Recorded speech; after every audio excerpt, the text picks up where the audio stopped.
¿Qué les parece si recibimos al arquitecto Francisco Guevara? Él es del Museo Francisco Cosío y nos tiene un temazo. Pregunta para Maratón.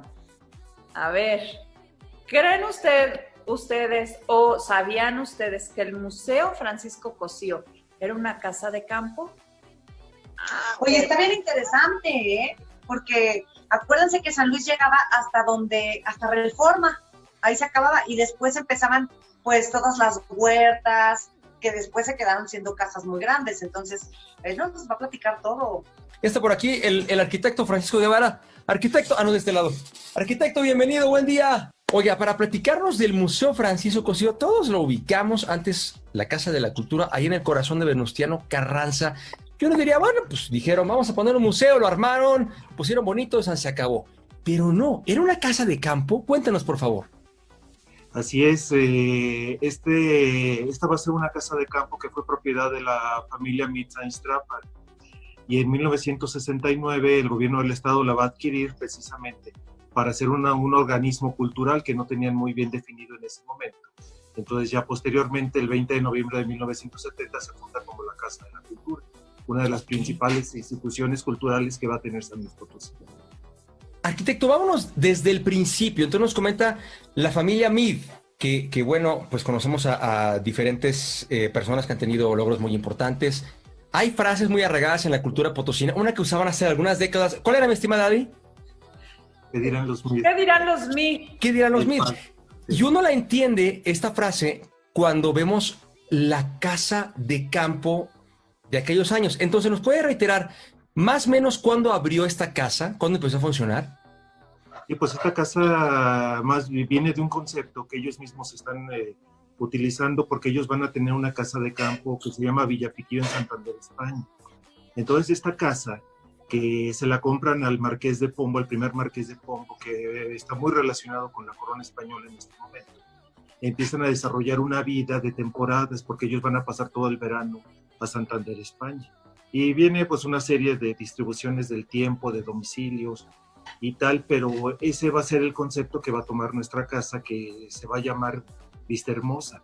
Y esta la van a comprar como terreno, como huerta en 1905, y la empiezan a construir en 1906. Quiero pensar que en la parte de atrás está la casa, sí. En la parte de atrás hay otra construcción. ¿Por ahí que eran tipo establos o qué es lo que tenían? Sí, porque el terreno van a ser 5 hectáreas, que van desde Carranza, Cuauhtémoc, de norte a sur y de poniente a oriente, desde Juan de Oñate hasta la mitad del camellón de 18 de marzo. Ese era el terreno original de la casa. Entonces la parte de atrás, en 1973 se vio la necesidad pues de ampliar las instalaciones de la Casa de la Cultura. Entonces se hizo el Centro de Estudios Ramón Alcorta Guerrero, pero no va a pertenecer ni mucho menos a la casa original, porque así como conocemos la casa hoy en día, va a ser una remodelación que se hace a partir de 1920, 1922, y van a aprovechar a hacer reformas también en Villa Piquillo y reformas en la Hacienda del Naranjo, que en Tamaulipas, que también es propiedad de la familia. Ahora platíquenos de lo que estábamos discutiendo hace un instante, el sí. laguito que aparece en las fotografías. De hecho, la producción está agregando algunas imágenes en este momento. Cuéntenos de este cuerpo de agua. El objetivo era pasarla bien, la recreación y el divertimiento en la casa. Entonces vamos a necesitar pues un lago, vamos a necesitar una alberca, canchas de tenis. Había que hacer todo dentro de la quinta sin necesidad de salir. Se podía cabalgar, se podía andar en carreta o calandrias para los niños más chicos. O sea, todo era para la diversión y el descanso en esta casa. Había bibliotecas, había billar, muchísimas habitaciones, porque esta casa se va a empezar a utilizar muchísimo más ya cerca de 1906, 1907, porque los hijos de este matrimonio, estábamos hablando de don Gerardo Mead y doña Inés Einstrapper, empiezan a estudiar internados en Estados Unidos y Canadá. Entonces, a su regreso, como el ferrocarril precisamente conecta San Luis Potosí con estas ciudades o dimensiones, se interconecta el ferrocarril, regresan llenos de amigos, porque hay que tener muy bien en cuenta una cosa: la casa principal va a ser Villa Piquillo en Santander, y si no hay posibilidad de viajar en un verano, porque el verano lo vamos a considerar en Santander de julio a octubre, si no podían viajar a Santander por diferentes cuestiones, calendarios de los muchachos o tal, pues se venían a Vista Hermosa, y siempre acompañados de muchísimos amigos. Ellos van a vivir en el centro, de lo que hoy es la calle de Madero, lo que era la calle del Apartado, en el estacionamiento del Hotel Panorama. Ahí estaba la casa, pero era una casa del centro muy pequeña. Entonces Vista Hermosa va a permitir que con muchísimas habitaciones y cuestiones, vamos a decir, para divertirse, que la gente se mantenga muchos días sin necesidad de salir de la casa. Oiga, arquitecto, entonces ahora voy averiguando por qué la calle Vista Hermosa se llama Vista Hermosa. Así es. En efecto, cuéntenos. Sí, porque cuando se empieza a vender desde 1939 los terrenos, se hace el fraccionamiento Vista Hermosa, y por lo mismo se abre la calle de Fray Diego de la Magdalena, luego se abre Vista Hermosa, entonces ya vamos a tener las divisiones urbanas modernas del terreno, entonces por eso se llama Vista Hermosa la calle. ¿En qué momento se separa, ya cuando era de esta familia la casa, o hasta que ya la adquiere el gobierno, es que se separa y nada más queda lo que ahorita vemos como Casa de la Cultura? ¿En qué momento la calle Vista Hermosa empieza a ser Vista Hermosa? Domino's Pizza, que decía Paco, ya es Domino, o bueno, ya es otra casa. ¿En qué momento se separan? ¿O se vende? ¿O qué pasó? Bueno, hay que ver que esta casa de campo la van a tener como propiedad de don Gerardo Meade hasta 1927. Entonces, en 1927, el hijo mayor, Joaquín, se la compra a sus padres precisamente para tratar de hacer su casa de habitación. Él todavía seguía soltero, haciendo sus investigaciones entre Tamaulipas, entre Europa, entre la Ciudad de México. Prácticamente casi no habitó la casa. Oiga, hay capítulos de la historia, tanto nacional como potosina, que se vivieron ahí. ¿Qué nos puede platicar al respecto?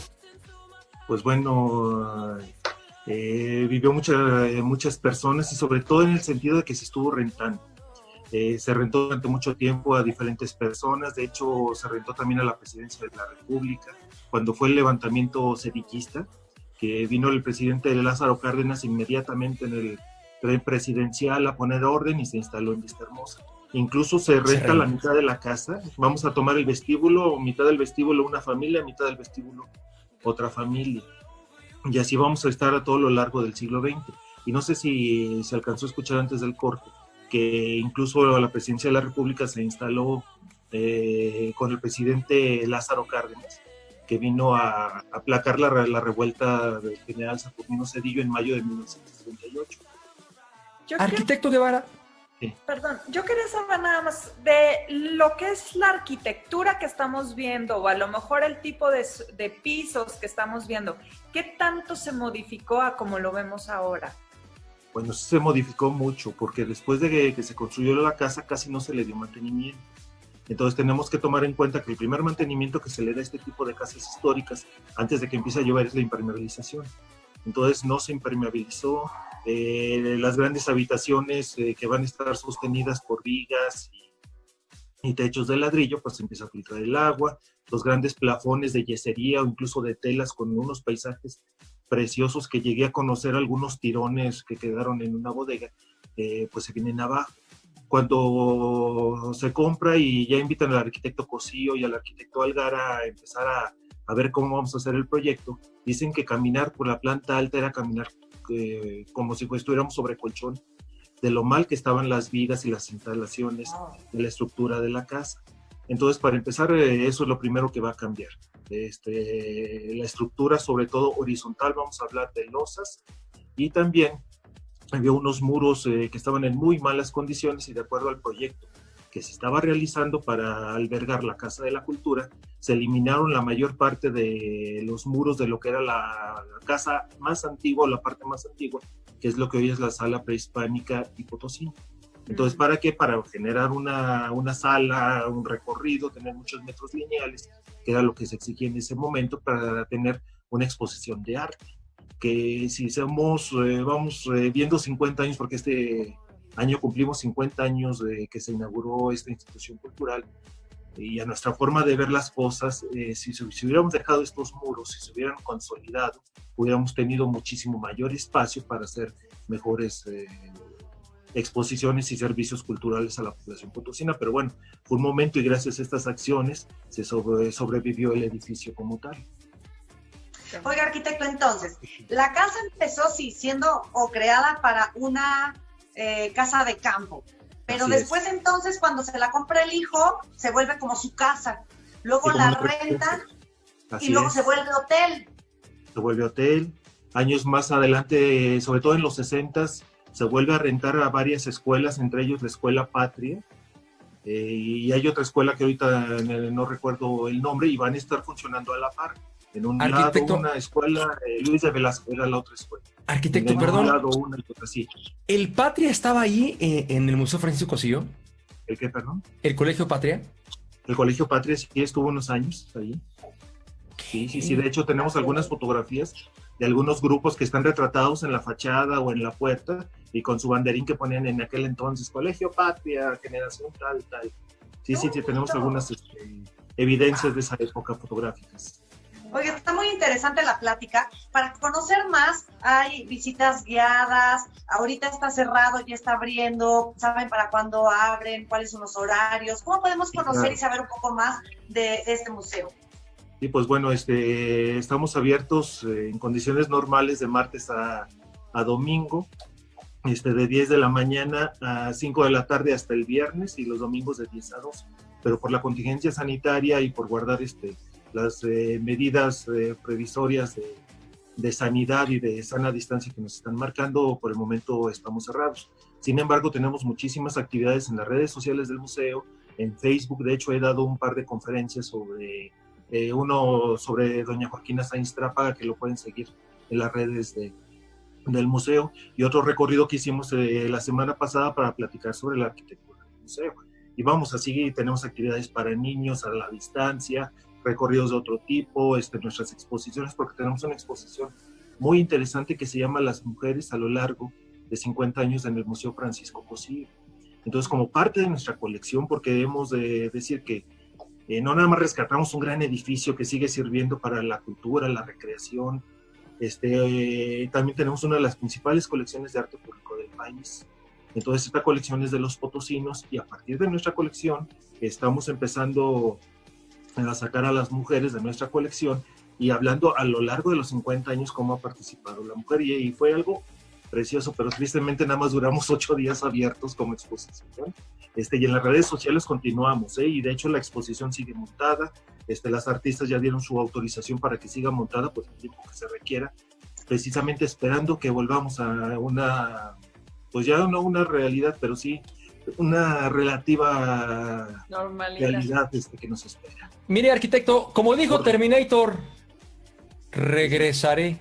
Así que no pasa nada, estaremos de regreso, esperamos que pronto ya en el Museo Francisco Cosillo. Compañeras, ¿algo más?